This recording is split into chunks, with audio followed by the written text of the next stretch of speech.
त्रिपुरा हास्तिनि कक्तमा थुमनायरंनि बागै कायचुको सानमंसानै तिनि फेब्रुआरि चुको सालमारि तांसाल बुबाग्राखर आगलिनि रबीन्द्र शतबार्षिकी भवन बुस्कांग कतर कुथुमुनि पांदा ख्लाइजाखा कक्तमा थुमनायरंनि अ कुथुमुनि पांदाव सगैखा त्रिपुरा हास्तिनि सिनियर जर्नलिस्ट सुबल कुमार दे कक्तमा थुमनाय सानित देव राय कक्तमा थुमनाय प्रणब सरकार तेई तंगु जुदा जुदा कक्तमा थुमनाय रक কন্টেন্ট রাইটাররা আসেননি। আমরা আন্দোলন করতে শিখেছি।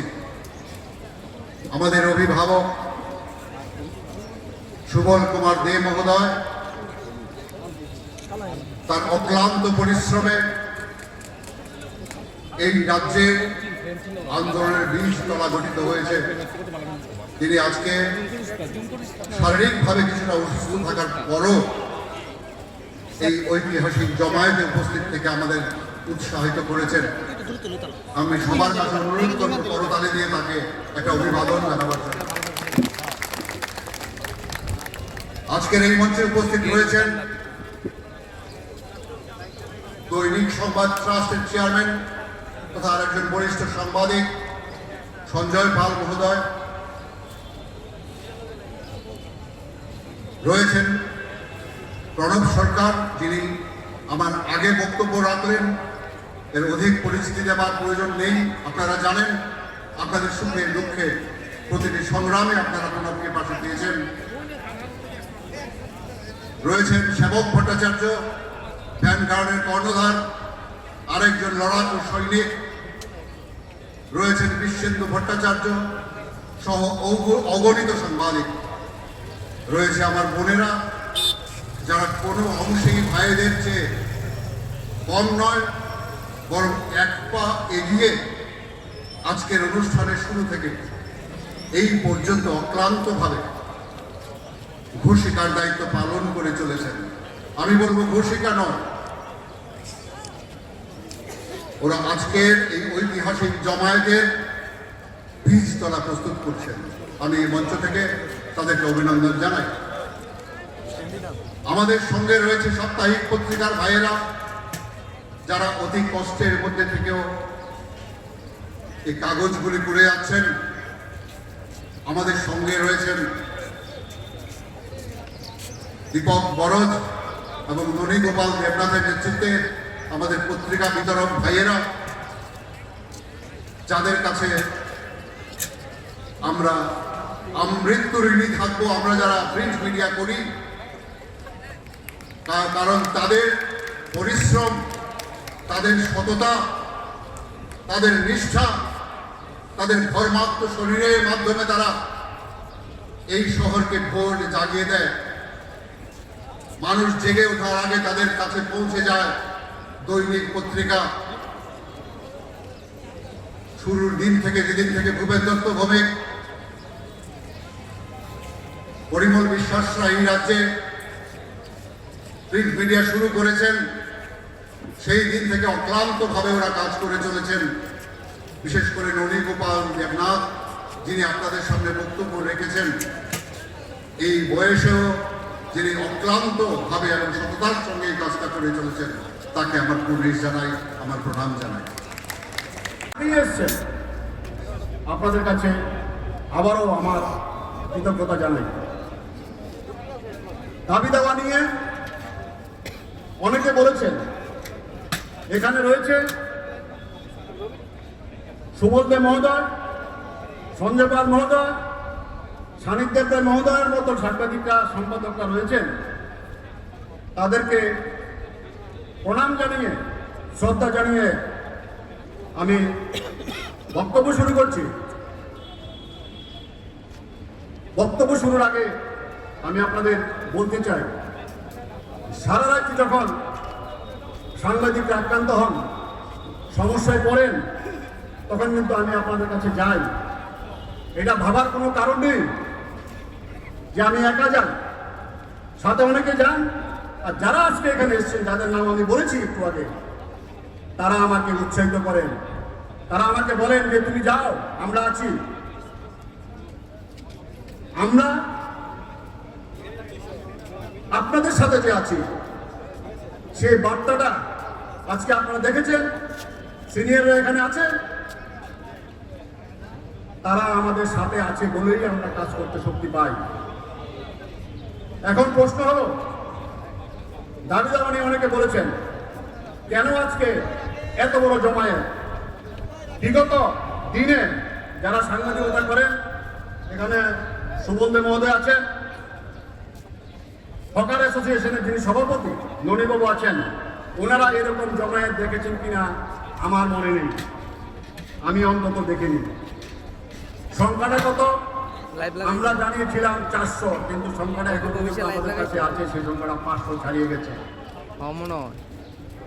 অনেকে ছড়িয়ে ছিটিয়ে আছে, দাঁড়িয়ে আছে রোদ্রে। কিন্তু বন্ধুগণ, কেন আমরা আজকে এই জমায়েতের আয়োজন করেছি? তাহলে একটু অতীতের দিকে যেতে হয়। একটা সময়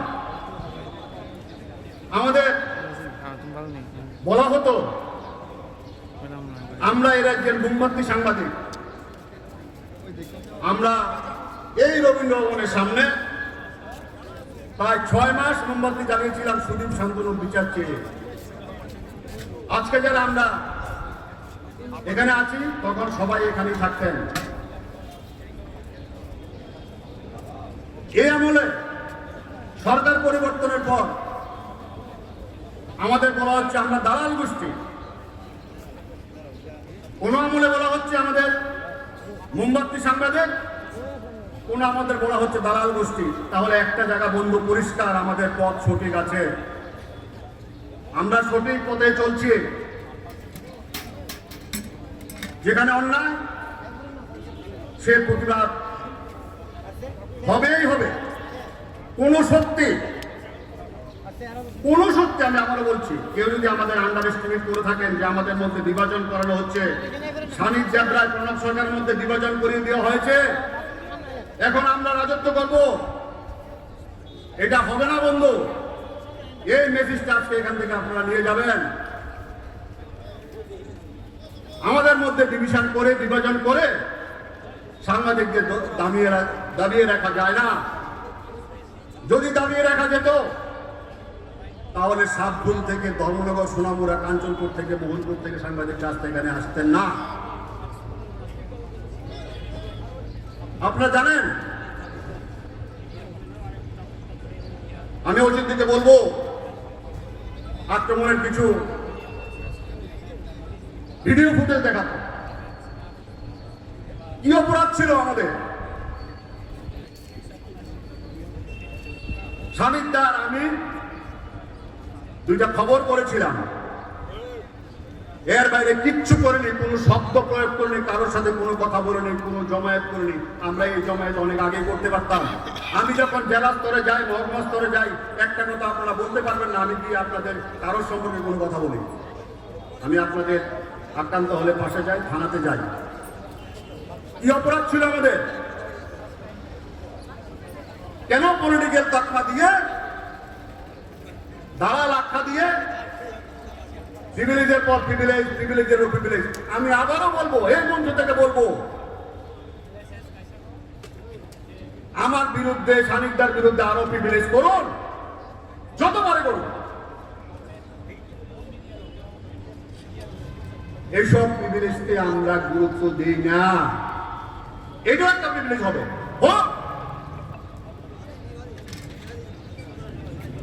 কি করবে? জেনে বেড়াবে। আমি যদি অন্যায় না করি, কেউ বলতে পারবেন না এই সাংবাদিকরা যারা এসছেন কোন ধরনের অন্যায় কাজ, কোন ধরনের 2 নম্বরী কাজ আপনারা শুনেছেন বা আমি করেছি বা আমরা করেছি। কোন অন্যায় করিনি, দুর্নীতি করিনি, কারোর সাথে কম্প্রোমাইজ করিনি।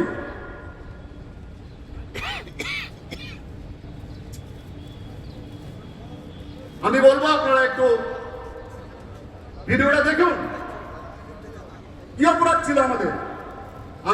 আমরা সুবলদার নেতৃত্বে আমরা রাজ্যের মাননীয় মুখ্যমন্ত্রীর কাছে গেছি।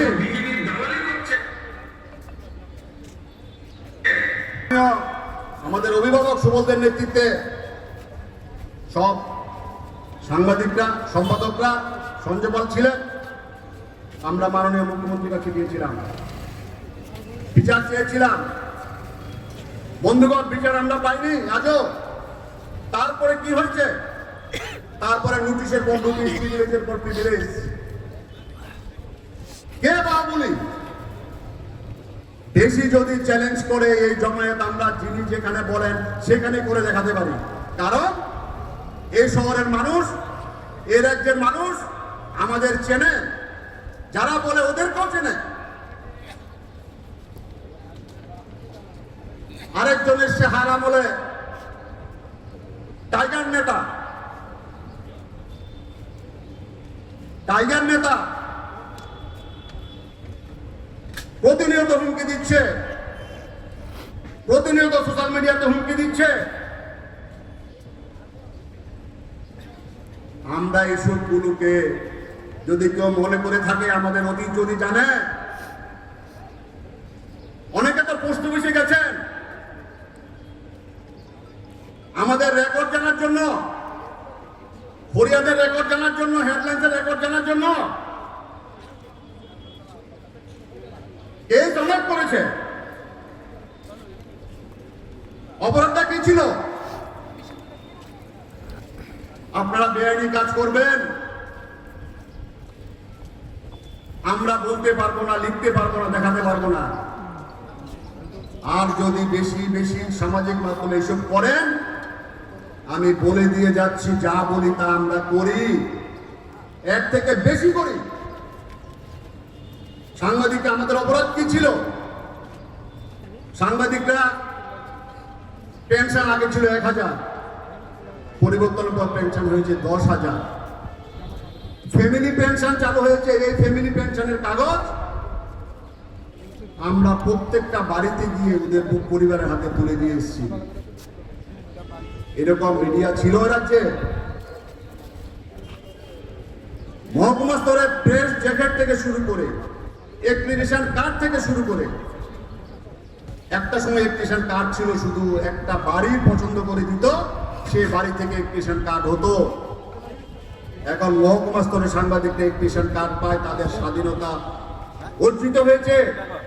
যে দাবি দীর্ঘদিন ধরে করেছিলেন ইলেকট্রিশিয়ান স্বীকৃতির জন্য, সেই স্বীকৃতি আপনারা পেয়েছেন। পেনশন 10,000 টাকা করে পাচ্ছেন। আমরা বলেছি এই পেনশন 20,000 টাকা করা হোক। 10,000 টাকা দিয়ে কি চলে? ফ্যামিলি পেনশন যারা 5,000 টাকা করে পাচ্ছেন তাদের 10,000 টাকা করতে বলেছি। বিজ্ঞাপনের রেট বাড়েনি, সেই রেট বাড়াতে বলেছি। এটা আমাদের অপরাধ? এটা বললে বাহুবলি, দুর্নীতি দেখালে বাহুবলি, দালাল। বেশি বললে আমরা, যারা বলবেন আমরা ওইখানে গিয়ে করবো আন্দোলন। একটা ঘোষণা দিয়েছিলাম, যেখানে সাংবাদিক আক্রান্ত হবে সে স্পটে যাব। এখন পর্যন্ত একটা ঘোষণা মিস হয়নি আমার। প্রত্যেকটা জায়গায় কালকেও কমলন গেছে, যাবো যত রাত্রি হোক।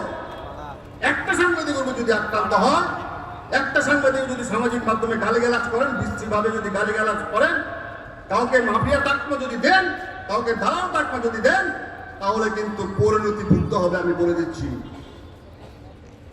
যা খুশি করেন, প্রিভিলেজ করেন, কেস করেন, যা খুশি করেন, আমাদের সাথে সাংবাদিক ভাইয়েরা আছে। কেন?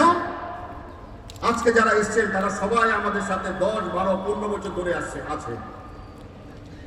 আমরা ভোটের পাখি না।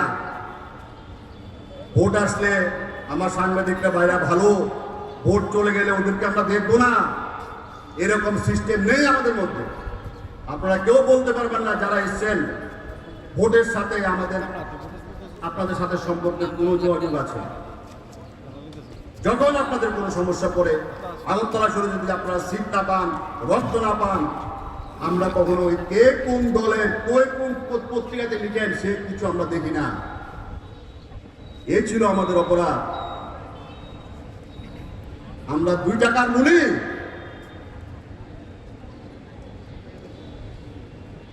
কার সবার অতীত জানি, কার অতীত কি ছিল, এখনো কে কি করছেন।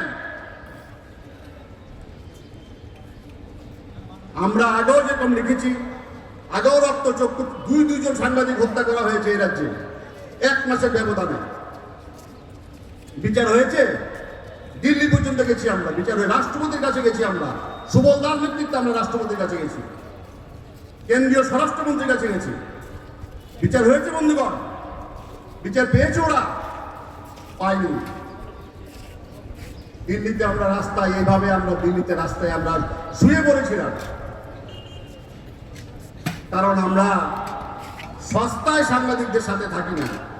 আমরা যেটা থাকি, আমরা দায়িত্ব নিয়ে থাকি, আমরা ভালোবাসা দিয়ে থাকি। হ্যাঁ, আপনাদের সব কিছু তো আমরা করতে পারি না, কিন্তু দুঃসময়ে আমরা সাথে থাকি।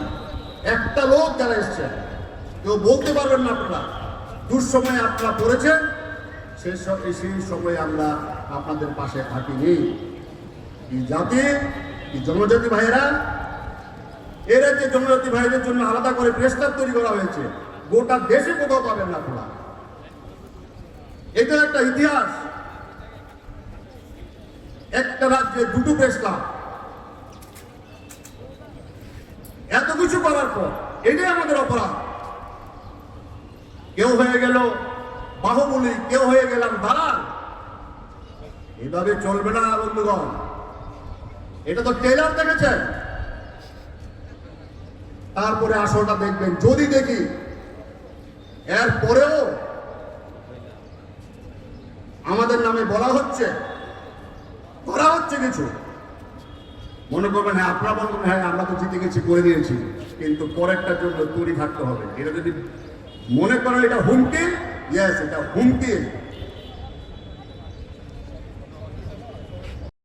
এই বর্তমান প্রগতির যুগে বা কংগ্রেসের যুগে আমরা দেখতে পাচ্ছি যে সমাজের বিভিন্ন স্তরে স্কুল, কলেজ, সমস্ত শিক্ষা কিন্তু আমরা নিতে পারছি, এবং যার ফলে ঘরে ঘরে শিক্ষিত বেকারের কিন্তু ঘরে আছে। এই শিক্ষিত বেকারদেরই একটা অংশ যখন কোনো কাজ বা কোনো কিছু পাচ্ছে না, তারা কিন্তু সাংবাদিকতায় যোগদান করেছে। সরকারের জন্য স্বাভাবিকভাবে দায়িত্ব যে তাদের জন্য, যেহেতু আমরা চাকরিও দিতে পারছি না, তারা যেহেতু একটা মহান প্রফেশন করছে, সরকার তাদের সহযোগিতা করা নৈতিক কর্তব্য মনে করি। এবং পাশাপাশি যে বেকার সমস্যা আসছে, এখন যে বেকার সমস্যা আসছে, এটা একটা মহামারীর শেষ দিচ্ছে।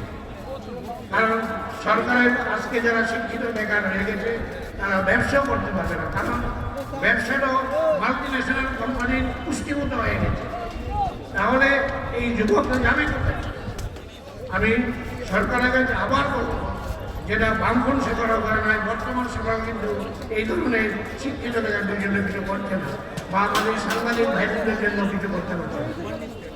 আর পাশাপাশি আমি একটা জিনিস বারবারই বলবো, আমার পূর্ববর্তী বক্তারা বলে গেছেন যে আমাদের এই সাংবাদিক ভাইরা যখন রাত্রে কাজ করার পর বাড়িতে ফিরে নানা প্রতিবন্ধকতা আসে, শারীরিকভাবে নির্যাতন হয়, কিন্তু তার কিন্তু আমরা সরকারের তরফ থেকে কোনো অ্যাসুরেন্স পাচ্ছি না যে তাদের আমরা সিকিউরিটি আমরা দেখব। কারণ আমরা সরকারের বক্তব্যই আমরা বিভিন্ন পত্রপত্রিকে আমরা প্রকাশ করছি, সরকার এটা দেখবে না কেন?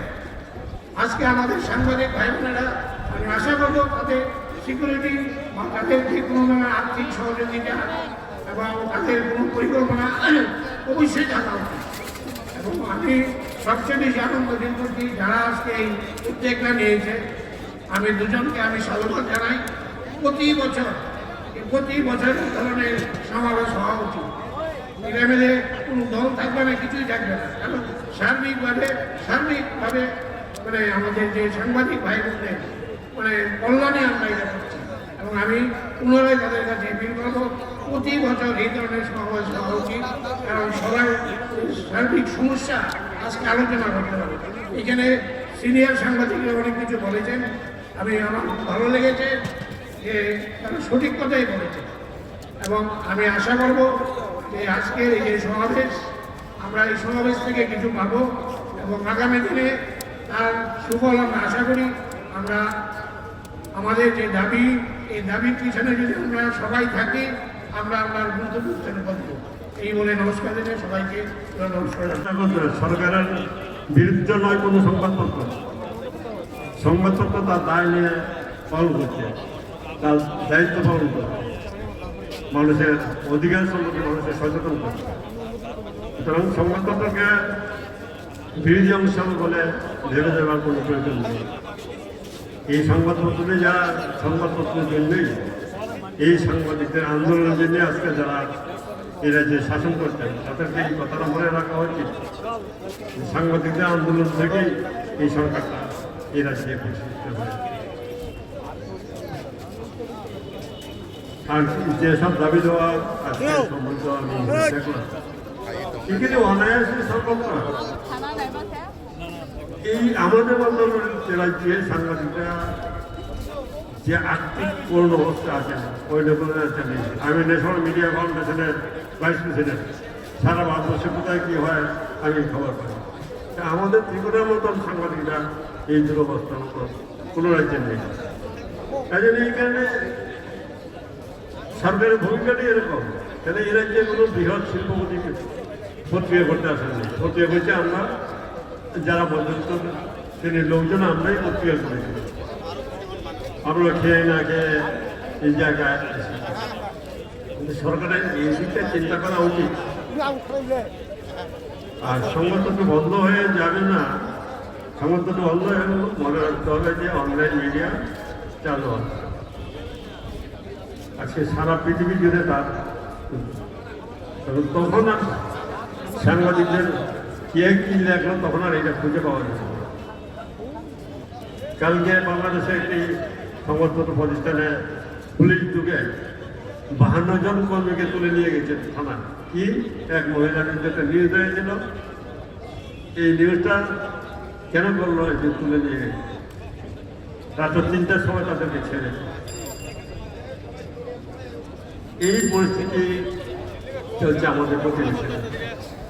আমাদের এই রাজ্যেও যেটা আমরা অত্যন্ত গর্ব করে বলতাম যে আমরা এই রাজ্যের সাংবাদিকরা স্বাধীনভাবে কাজ করছি, সেই গর্ব আমাদের প্রলম্বিত হয়। তাই এই সাংবাদিকরা মার খাচ্ছেন, হে ধমক দিচ্ছেন, ও ধমক দিচ্ছেন। পুলিশ যদি সঙ্গে সঙ্গে সক্রিয় না হয় তাহলে এগুলি সম্ভব না।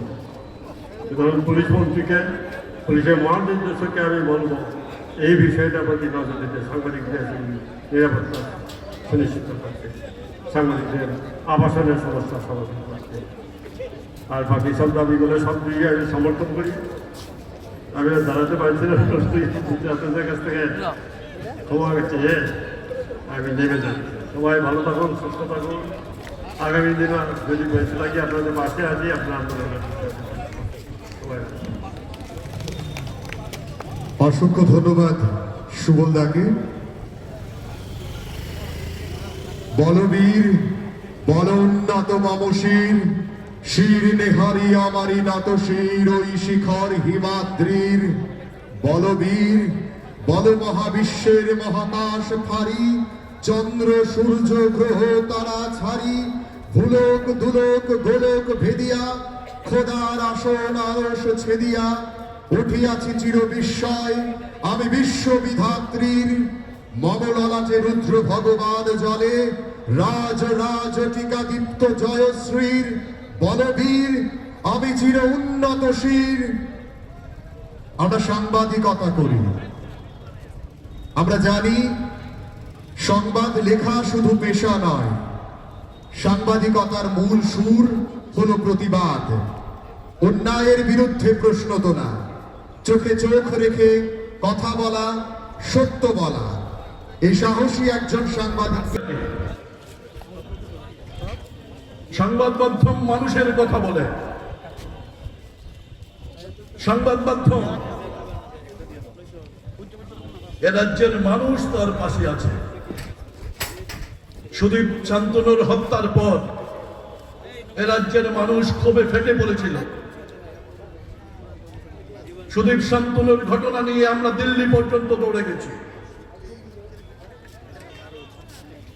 কিন্তু দুর্ভাগ্যের হলেও সত্যি আজকে পর্যন্ত সুদীপ দত্ত ভৌমিক, শান্তনু ভৌমিকের হত্যার বিচার হয়নি। যখনই আমরা কথা বলি তখনই এদিক না সেদিক, রাজ্য না কেন্দ্র, সিবিআই না সিআইডি, এই সমস্ত গল্প টল্প শুনে আমাদের কান ছালাফালা হয়ে যায়। আর কতদিন? আজকে 9 বছর হতে চলেছে। 9 বছরেও একটি হত্যাকাণ্ডের, 2টি হত্যাকাণ্ডের বিচার হলো না এই রাজ্যে। আমরা এই সমাবেশ থেকে দাবি জানাতে চাই, সুদীপ শান্তনুর হত্যার বিচার আমরা চাই। অনেক হয়েছে, এবার এই বিচার সম্পূর্ণ হোক।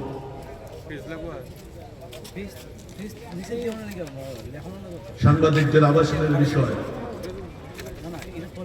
ফাইলগুলো যায় আবার ফাইলগুলো ফিরে আসে, এই দোলাচালে চলছে সাংবাদিকদের আবাসন। আরে যে সাংবাদিকরা